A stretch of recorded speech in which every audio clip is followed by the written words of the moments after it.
BFM Business, Intégral Placement, 10h midi, 100% placement.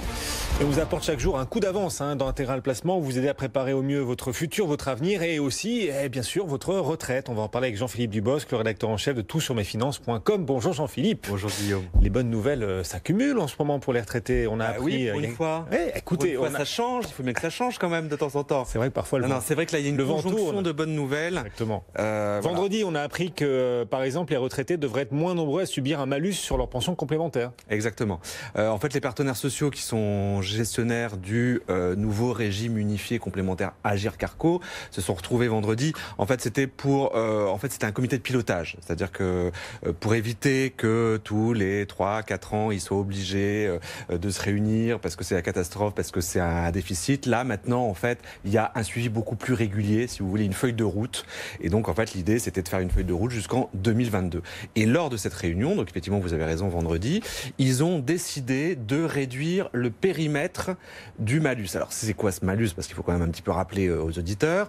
Donc, depuis le 1er janvier 2019, pour les assurés qui sont nés à partir de 1957, eh bien, s'ils liquident leurs droits en ayant leur durée d'assurance, c'est-à-dire le nombre de trimestres requis pour percevoir une pension de base complète, eh bien, ils subissent une minoration de 10% sur leur pension complémentaire durant 3 ans.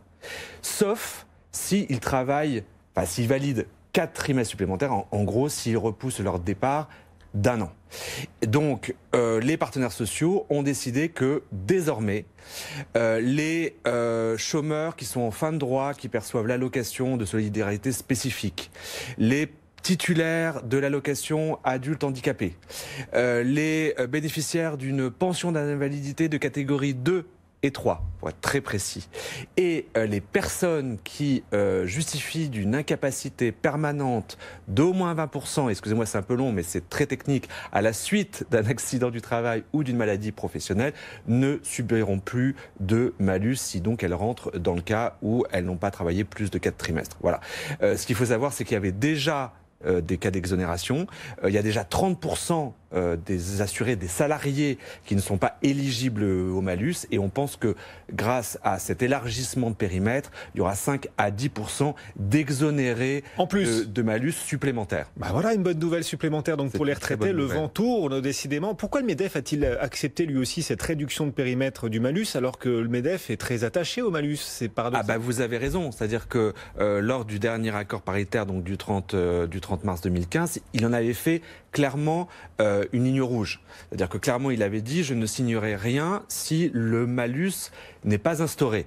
Donc effectivement, vous pourrez dire « mais comment ça se fait que en fait, le MEDEF accepte ce recul quelque part ?» Façon jeu de mots. Alors en fait, il y a plusieurs raisons.